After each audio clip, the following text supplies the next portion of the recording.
बिन वलीद रदियल्लाहु अन्हु की बेमिसाल कामयाबियों की वजह से रसूल अल्लाह सल्लल्लाहु अलैहि वसल्लम ने सैफुल्लाह यानी अल्लाह की तलवार के लक़ब से नवाजा था। आज हम आपके लिए हजरत खालिद बिन वलीद रदियल्लाहु अन्हु की बेमिसाल शजाअत और उनके कारनामों पर मुश्तमिल ये दास्तान लेकर आए हैं, जो बिलाशुबा शमशीरे बेनियाम थे। लेकिन नाजरीन, वीडियो में आगे बढ़ने से पहले आपसे दरखास्त है कि हमारे इस चैनल को सब्सक्राइब कर लें और वीडियो के नीचे मौजूद बेल आइकन को जरूर क्लिक कर लें ताकि हमारी नई आने वाली वीडियोस आपके पास बर वक्त पहुंच सकें। वो मुसाफिर अरब के सहरा में अकेला चला जा रहा था। 8 हिजरी के जमाने में अरब का वो इलाका जहां मक्का और मदीना वाक़े है, बड़ा ही खौफनाक सहरा हुआ करता था, जलता और इंसानों को झुलसाता हुआ रेतजार। एक तो सहरा की अपनी सौबतें थीं, दूसरा खतरा रहजनों का था। मुसाफिर काफिलों की सूरत सफर किया करते थे, लेकिन ये मुसाफिर अकेला चला जा रहा था। वो आला नस्ल के जंगी घोड़े पर सवार था। उसकी जिरा घोड़े की जीन के साथ बंधी हुई थी। उसकी कमर से तलवार लटक रही थी और उसके हाथ में बर्छी थी। उस जमाने में मर्दों के कद दराज, सीने चौड़े और जिस्म गठे हुए होते थे। ये अकेला मुसाफिर भी उन्हीं मर्दों में से था, लेकिन जिस अंदाज से वो घोड़े की पीठ पे बैठा था उससे पता चलता था कि वो शहसवार है और वो कोई मामूली आदमी नहीं। उसके चेहरे पे खौफ का हल्का सा भी तासुर नहीं था कि रहजन उसे लूट लेंगे, उससे इतनी अच्छी नस्ल का घोड़ा छीन लेंगे और उसे पैदल सफर करना पड़ेगा। लेकिन उसके चेहरे पे जो तासुर था वो कुदरती नहीं था। वो कुछ सोच रहा था, यादों से दिल बहला रहा था या कुछ यादों को जहन में दफन करने की कोशिश कर रहा था। आगे एक घाटी आ गई। घोड़ा चढ़ता चला गया। खासी बुलंदी पर जाकर जमीन हमवार हुई।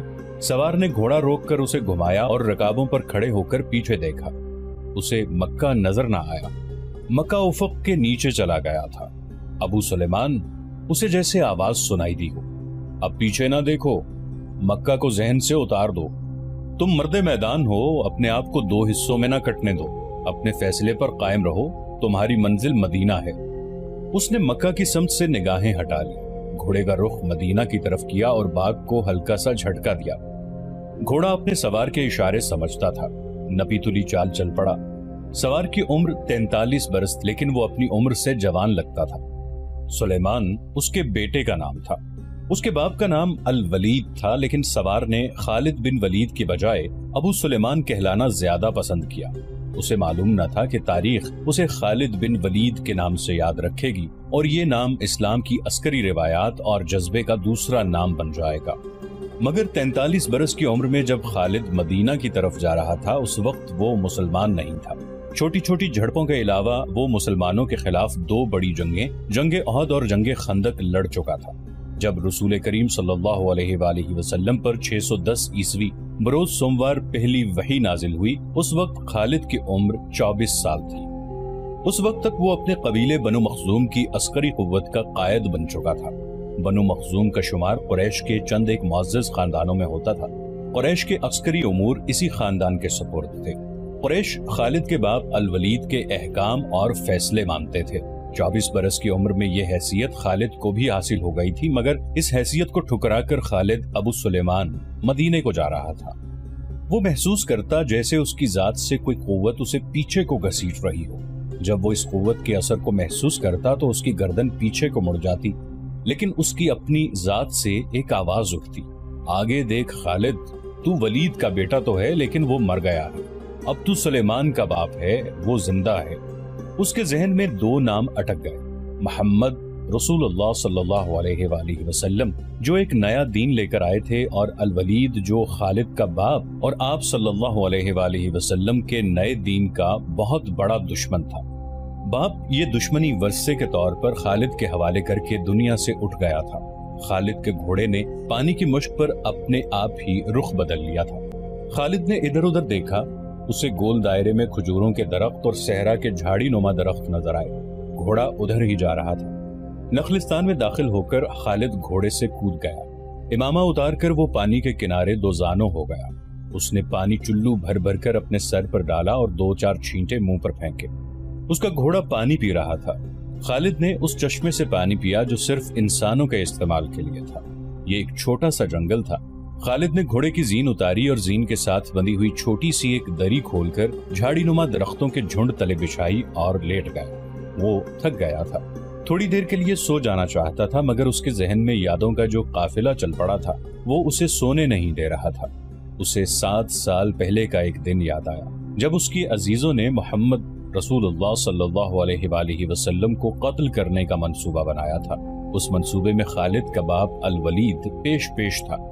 وہ ستمبر 622 عیسوی کی ایک رات تھی۔ قریش نے رسول خدا صلی اللہ علیہ وآلہ وسلم کو سوتے میں قتل کرنے کے لیے ایسے آدمی چنے تھے جو انسانوں کے روپ میں وحشی اور درندے تھے۔ خالد قریش کے سرکردہ خاندان کا جوان تھا۔ اس وقت اس کی عمر 27 سال تھی۔ وہ حضور صلی اللہ علیہ وآلہ وسلم کے قتل کی سازش میں شریک تھا، لیکن وہ قتل کیے جانے والوں کے گروہ میں شامل نہیں تھا۔ اسے 7 سال پہلے کی وہ رات گزرے ہوئے کل کی طرح یاد تھی۔ وہ اس قتل پر خوش بھی تھا اور ناخوش بھی۔ خوش اس لیے کہ اس کے اپنے قبیلے کے ہی ایک آدمی نے اس کے مذہب کو، جو بت پرستی تھی، باطل کہہ دیا اور اپنے آپ کو خدا کا پیغمبر کہہ دیا۔ ایسے دشمن کے قتل پر خوش ہونا فطری بات تھی، اور وہ ناخوش اس لیے تھا کہ وہ اپنے دشمن کو للکار کر آمنے سامنے کی لڑائی لڑنے کا قائل تھا۔ اس نے سوئے ہوئے دشمن کو قتل کرنے کی کبھی سوچی ہی نہیں تھی۔ بہرحال اس نے اس سازش کی مخالفت نہیں کی، لیکن قتل کی رات جب قاتل رسول خدا کو مقررہ وقت پر قتل کرنے گئے تو آپ صلی اللہ علیہ وآلہ وسلم کا مکان خالی تھا۔ وہاں گھر کا سامان بھی نہیں تھا، نہ آپ صلی اللہ علیہ وآلہ وسلم کا گھوڑا تھا، نہ اونٹنی۔ قریش اس امید پر سوئے ہوئے تھے کہ صبح انہیں خوشخبری ملے گی کہ ان کے مذہب کو جھٹلانے اور انہیں اپنے نئے مذہب کی طرف بلانے والا قتل ہو گیا ہے، مگر صبح وہ ایک دوسرے کو مایوسی کے عالم میں دیکھ رہے تھے۔ پھر وہ سرگوشیوں میں ایک دوسرے سے پوچھنے لگے، محمد کہاں گیا؟ رسول خدا صلی اللہ علیہ وآلہ وسلم قتل کے وقت سے بہت پہلے اپنے قتل کی سازش سے آگاہ ہو کر یثرب یعنی مدینہ کو ہجرت کر گئے تھے۔ صبح تک آپ صلی اللہ علیہ وآلہ وسلم بہت دور نکل گئے تھے۔ خالد کے ذہن سے یادیں پھوٹتی چلی آ رہی تھی۔ ذہن پیچھے ہی پیچھے ہٹتے ہٹتے 16 برس دور جا نکلا۔ 613 عیسوی کی ایک شام رسول کریم صلی اللہ علیہ وآلہ وسلم نے قریش کے چند ایک سرکردہ افراد کو اپنے ہاں کھانے پر مدعو کیا۔ کھانے کے بعد رسول کریم صلی اللہ علیہ وآلہ وسلم نے اپنے مہمانوں سے کہا، اے بنی عبد المطلب، میں تمہارے سامنے جو تحفہ پیش کرنے لگا ہوں وہ عرب کا کوئی اور شخص پیش نہیں کر سکتا، اس لیے کہ اللہ نے مجھے منتخب کیا ہے۔ مجھے اللہ نے حکم دیا ہے کہ تمہیں ایک ایسے مذہب کی طرف بلاؤں جو تمہاری دنیا کے ساتھ ساتھ تمہاری عاقبت بھی آسودہ اور مسرور کر دے گا۔ اس طرح رسول خدا صلی اللہ علیہ وآلہ وسلم نے پہلی وحی کے نزول کے 3 سال بعد اپنے قریبی عزیزوں کو اسلام قبول کرنے کی دعوت دی۔ خالد اس محفل میں نہیں تھا، اس کا باپ مدعو تھا۔ اس نے خالد کو مذاق اڑانے کے انداز میں بتایا کہ عبد المطلب کے پوتے محمد صلی اللہ علیہ وآلہ وسلم نے کہا ہے کہ وہ اللہ کا بھیجا ہوا نبی ہے۔ ہم جانتے ہیں کہ عبد المطلب قریش کا ایک سردار تھا۔ الولید نے اپنے بیٹے خالد سے کہا، بے شک محمد کا خاندان اعلیٰ حیثیت رکھتا ہے، لیکن نبوت کا دعویٰ اس خاندان کا کوئی فرد کیوں کرے؟ اللہ کی قسم اور حبل اور عزا کی، میرے خاندان کا رتبہ کسی سے کم نہیں۔ کیا نبوت کا دعویٰ کر کے کوئی ہم سے اونچا ہو سکتا ہے؟ آپ نے اسے کیا کہا ہے؟ خالد نے پوچھا۔ پہلے تو ہم چپ ہو گئے، پھر ہم سب ہنس پڑے، الولید نے کہا، لیکن محمد کے چچا زاد بھائی علی نے محمد کی نبوت کو قبول کر لیا ہے۔ خالد اپنے باپ کی طنزیہ ہنسی کو بھولا نہیں تھا۔ خالد کو 629 عیسوی کے ایک روز مکہ اور مدینہ کے راستے میں ایک نخلستان میں لیٹے ہوئے وہ وقت یاد آ رہا تھا۔ رسول اللہ صلی اللہ علیہ وآلہ وسلم جن کی نبوت کو قریش کے سردار قبول نہیں کر رہے تھے، اس نبوت کو لوگ قبول کرتے چلے جا رہے تھے۔ ان میں اکثریت نوجوانوں کی تھی، بعض مفلس لوگوں نے بھی اسلام قبول کر لیا۔ اس سے نبی کریم صلی اللہ علیہ وآلہ وسلم کے حوصلے میں جان آ گئی اور آپ صلی اللہ علیہ وآلہ وسلم نے اسلام کی تبلیغ تیز کر دی۔ آپ صلی اللہ علیہ وآلہ وسلم بت پرستی کے خلاف تھے۔ مسلمان ان 360 بتوں کا مذاق اڑاتے تھے جو کعبے کے اندر اور باہر رکھے ہوئے تھے۔ طلوع اسلام سے پہلے عرب ایک خدا کو مانتے تھے اور پوجتے ان بتوں کو تھے۔ انہیں وہ دیویاں اور دیوتا کہا کرتے تھے اور انہیں اللہ کے بیٹے اور بیٹیاں مانتے تھے۔ وہ ہر بات میں اللہ کی قسم کھاتے تھے۔ قریش نے دیکھا کہ محمد صلی اللہ علیہ وآلہ وسلم کے جس دین کا انہوں نے مذاق اڑایا تھا وہ مقبول ہوتا جا رہا ہے، تو انہوں نے آپ صلی اللہ علیہ وآلہ وسلم کی تبلیغی سرگرمیوں کے خلاف محاذ بنا لیا اور مسلمانوں کا جینا حرام کر دیا۔ خالد کو یاد آ رہا تھا کہ اس نے اللہ کے رسول صلی اللہ علیہ وآلہ وسلم کو گلیوں اور بازاروں میں لوگوں کو اکٹھا کر کے انہیں اسلام قبول کرنے کی دعوت دیتے اور بتاتے دیکھا تھا کہ بت انہیں نہ فائدہ دے سکتے ہیں نہ نقصان۔ عبادت کے لائق صرف اللہ ہے جو وحدہ لا شریک ہے۔ رسول خدا صلی اللہ علیہ وآلہ وسلم کی مخالفت کے قائد قریش کے 4 سردار تھے۔ ایک تو خالد کا باپ الولید تھا، دوسرا نبی کریم صلی اللہ علیہ وآلہ وسلم کا اپنا چچا ابو لہب تھا، تیسرا ابو سفیان اور چوتھا ابو الحکم تھا جو خالد کا چچا زاد بھائی تھا۔ مسلمانوں پر سب سے زیادہ ظلم و تشدد اسی شخص نے کیا تھا۔ وہ جہالت کی حد تک کینہ پرور اور مسلم کش تھا، اسی لیے مسلمان اسے ابو جہل کہنے لگے تھے۔ یہ نام اتنا عام ہوا کہ لوگ جیسے اس کا اصل نام ہی بھول گئے ہوں۔ تاریخ نے بھی اس پستہ قد، بھینگے اور لوہے کی طرح مضبوط آدمی کو ابو جہل کے نام سے ہی یاد رکھا ہے۔ خالد کو یہ یادیں پریشان کرنے لگی، شاید شرمسار بھی۔ قریش کے لوگوں نے رسول خدا صلی اللہ علیہ وآلہ وسلم کے گھر میں کئی بار غلاظت پھینکی تھی۔ جہاں کوئی مسلمان اسلام کی تبلیغ کر رہا ہوتا وہاں قریش کے آدمی جا پہنچتے اور ہلڑ مچاتے تھے۔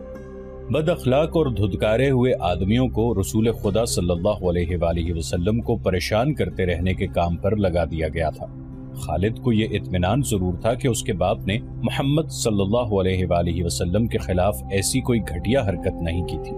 وہ 2 مرتبہ قریش کے 3-4 سرداروں کو ساتھ لے کر رسول خدا صلی اللہ علیہ وآلہ وسلم کے چچا ابو طالب کے پاس یہ کہنے گیا تھا کہ وہ اپنے بھتیجے رسول خدا صلی اللہ علیہ وآلہ وسلم کو بتوں کی توہین اور نبوت کے دعوے سے روکے، ورنہ وہ کسی کے ہاتھوں قتل ہو جائے گا۔ ابو طالب نے ان لوگوں کو دونوں مرتبہ ٹال دیا تھا۔ خالد کو اپنے باپ کی بہت بڑی قربانی یاد آئی۔ عمارہ خالد کا بھائی تھا۔ وہ خاص طور پر خوبصورت نوجوان تھا۔ وہ ذہین تھا اور اس میں بانک پن تھا۔ خالد کے باپ الولید نے اپنے اتنے خوبصورت بیٹے عمارہ کو قریش کے 2 سرداروں کے حوالے کیا اور انہیں کہا کہ اسے محمد کے چچا ابو طالب کے پاس لے جاؤ اور اسے کہو کہ میرا بیٹا رکھ لو اور اس کے بدلے محمد صلی اللہ علیہ وآلہ وسلم ہمیں دے دو۔ خالد اپنے باپ کے اس فیصلے پر کانپ اٹھا تھا، اور جب اس کا بھائی عمارہ دونوں سرداروں کے ساتھ چلا گیا تھا تو خالد تنہائی میں جا کر رویا تھا۔ ابو طالب، سرداروں نے عمارہ کو رسول کریم صلی اللہ علیہ وآلہ وسلم کے چچا کے آگے کر کے کہا، اسے تم جانتے ہو، یہ عمارہ بن الولید ہے۔ تم یہ بھی جانتے ہوگے کہ بنو ہاشم نے، جس کے تم سردار ہو، ابھی تک اس جیسا سجیلا اور عقل مند جوان پیدا نہیں کیا۔ یہ ہم ہمیشہ کے لیے تمہارے حوالے کرنے آئے ہیں۔ اسے اپنا بیٹا بنا کر رکھو گے تو یہ تمام عمر فرما بردار رہے گا، اور اگر اسے اپنا غلام بناؤ گے تو قسم ہے اللہ کی تم پر اپنی جان بھی قربان کر دے گا۔ مگر تم اسے میرے حوالے کیوں کر رہے ہو؟ ابو طالب نے پوچھا۔ کیا بنو مخزوم کی ماؤں نے اپنے بیٹوں کو نیلام کرنا شروع کر دیا ہے؟ کہو اس کی کتنی قیمت چاہتے ہو؟ اس کے عوض ہمیں اپنا بھتیجا محمد صلی اللہ علیہ وآلہ وسلم دے دو۔ قریش کے ایک سردار نے کہا، تمہارا یہ بھتیجا تمہاری رسوائی کا باعث بن گیا ہے۔ اس نے تمہارے آباء و اجداد کے مذہب کو رد کر کے نیا مذہب بنا لیا ہے۔ کیا تم دیکھ نہیں رہے کہ اس نے قبیلے میں آدمی کو آدمی کا دشمن بنا دیا ہے؟ تم میرے بھتیجے کو لے جا کر کیا کرو گے؟ قتل۔ قریش کے دوسرے سردار نے جواب دیا، ہم محمد صلی اللہ علیہ وآلہ وسلم کو قتل کریں گے۔ یہ بے انصافی نہیں ہوگی۔ تم دیکھ رہے ہو کہ ہم تمہارے بھتیجے کے بدلے تمہیں اپنا بیٹا دے رہے ہیں۔ یہ بہت بڑی بے انصافی ہوگی۔ ابو طالب نے کہا، تم میرے بھتیجے کو قتل کرو گے اور میں تمہارے بیٹے کو پالوں گا اور اس پر خرچ کروں گا اور اسے بہت اچھی زندگی دوں گا۔ تم میرے پاس کیسا انصاف لے کر آئے ہو؟ میں تمہیں عزت سے رخصت کرتا ہوں۔ خالد نے جب اپنے بھائی کو اپنے سرداروں کے ساتھ واپس آتے دیکھا اور سرداروں سے سنا کہ ابو طالب نے یہ سودا قبول نہیں کیا تو خالد کو دلی مسرت ہوئی تھی۔ محمد صلی اللہ علیہ وآلہ وسلم کا تم نے کیا بگاڑ لیا تھا ابو سلیمان؟ خالد کی ذات سے ایک سوال اٹھا۔ اس نے خیالوں ہی خیالوں میں سر ہلایا اور دل ہی دل میں کہا، کچھ نہیں۔ بے شک محمد صلی اللہ علیہ وآلہ وسلم کا جسم طاقتور ہے، لیکن رکانہ بن عبد یزید جیسے پہلوان کو اٹھا کر پٹخنے کے لیے صرف جسمانی طاقت کافی نہیں۔ رکانہ بن عبد یزید رسول کریم صلی اللہ علیہ وآلہ وسلم کا چچا تھا جس نے اسلام قبول نہیں کیا تھا۔ یہ عرب کا مانا ہوا پہلوان تھا۔ नामी गिरामी पहलवान आए जिन्हें उसने एक ही दाव में पटक कर उठने के काबिल ना छोड़ा। वो वहशी इंसान था, सिर्फ लड़ना मारना जानता था। खालिद को वो वक्त याद आने लगा जब मुसलमानों को दिख करने वाले 3-4 आदमियों ने एक दिन रकाना पहलवान को खूब खिलाया पिलाया और उससे कहा कि तुम्हारा भतीजा मोहम्मद सल्लल्लाहु अलैहि वसल्लम किसी के हाथ नहीं आता, ना अपनी तबलीग से बाज आता है, ना किसी से डरता है, और लोग उसकी बातों के जादू में आते चले जा रहे हैं। क्या तुम उसे सीधा नहीं कर सकते? क्या तुम मेरे हाथों उसकी हड्डियां तुड़वाना चाहते हो? रकाना ने अपने चेहरे पर मस्त बहसे का तासुर पैदा करके तकब्बुर के लहजे में कहा था, लाओ उसे मेरे मुकाबले पे, लेकिन वो मेरा नाम सुनकर मक्का से भाग जाएगा। नहीं नहीं, मैं उसके साथ लड़ना अपनी तौहीन समझता हूँ। उसने उकसाने वाले आदमियों की बात ना मानी। वो किसी पहलवान को अपने बराबर समझता ही नहीं था। मुसलमानों के दुश्मन खामोश हो गए, लेकिन सोचते रहे कि रसूल खुदा सल्लल्लाहु अलैहि वसल्लम को रकाना के हाथों गिराकर आप सल्लल्लाहु अलैहि वसल्लम का तमाशा बनाया जाए। मक्का के यहूदी खास तौर पर रसूल करीम सल्लल्लाहु अलैहि वसल्लम के दुश्मन थे, लेकिन वो खुलकर मैदान में नहीं आते थे। वो खुश थे कि अहले कुरैश आपस में बटकर एक दूसरे के दुश्मन हो गए हैं। उन्हें पता चल गया कि कुरैश के कुछ आदमियों ने रकाना पहलवान को उकसाया है कि वो रसूल खुदा सल्लल्लाहु अलैहि वसल्लम को कुश्ती के लिए ललकारे, लेकिन वो नहीं मान रहा था। एक रोज रकाना रात के वक्त एक गली से गुजर रहा था कि उसके करीब से एक बड़ी हसीन और जवान लड़की गुजरी। चांदनी रात में लड़की ने रकाना को पहचान लिया और मुस्कुराई। रकाना वहशी था, वो रुक गया और लड़की का रास्ता रोक लिया। क्या तुम जानती हो कि औरत मर्द की तरफ देखकर मुस्कुराती है तो इसका मतलब क्या होता है? रकाना पहलवान ने पूछा। कौन हो तुम? इसका मतलब ये होता है कि औरत इस मर्द को चाहती है, उस जवान लड़की ने जवाब दिया। मैं सब्त बिन्ते अरमन हूँ। ओ, अरमन यहूदी की बेटी? रकाना ने कहा और लड़की के कंधों पर हाथ रखकर उसे अपने करीब करके बोला, क्या मेरा जिस्म तुझे इतना अच्छा लगता है और क्या मेरी ताकत?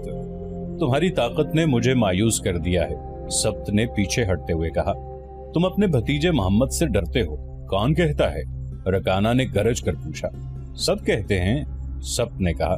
पहले मोहम्मद को गिराओ, मैं अपना जिस्म तुम्हें इनाम में दूंगी। अल्लाह के बेटों और बेटियों की कसम, तेरी बात पूरी करके तेरे सामने आऊंगा। रकाना ने कहा, लेकिन तूने गलत सुना है कि मैं मोहम्मद से डरता हूँ। बात यह है कि मैं अपने से कमजोर के साथ लड़ना अपनी तौहीन समझता हूँ, लेकिन तेरी बात पूरी करूंगा। मशहूर मौर्रिख इब्न हशाम ने लिखा है कि रसूल करीम सल्लल्लाहु अलैहि वसल्लम ने खुद रकाना पहलवान को कुश्ती के लिए ललकारा था, लेकिन दूसरे मौर्रिख इब्न अल-असीर ने जो शहादत पेश की है वो सही है कि रकाना ने मोहम्मद सल्लल्लाहु अलैहि वसल्लम को कुश्ती के लिए ललकारा और उसने कहा, मेरे भाई के बेटे, तुम बड़े दिल और बड़ी जुर्रत वाले आदमी हो। मैं ये भी जानता हूँ कि तुम झूठ बोलने से नफरत करते हो, लेकिन मर्द की जुर्रत और सदाकत का पता अखाड़े में चलता है। आओ मेरे मुकाबले में अखाड़े में उतरो। अगर मुझे गिरा लो तो मैं तुम्हें अल्लाह का भेजा हुआ नबी मान लूंगा। अल्लाह की कसम, तुम्हारा मजहब कबूल कर लूंगा। लेकिन ये एक भतीजे और चचा की कुश्ती नहीं होगी। रसूल खुदा सल्लल्लाहु अलैहि वसल्लम ने रकाना की ललकार के जवाब में कहा, एक बुत परस्त और सच्चे दीन के एक पैगंबर की लड़ाई होगी। तू हार गया तो अपना वादा न भूल जाना। मक्का में ये खबर सहरा की आंधी की तरह फैल गई कि रकाना पहलवान और मोहम्मद सल्लल्लाहु अलैहि वसल्लम की कुश्ती होगी और जो हार जाएगा वो जीतने वाले का मजहब कबूल कर लेगा।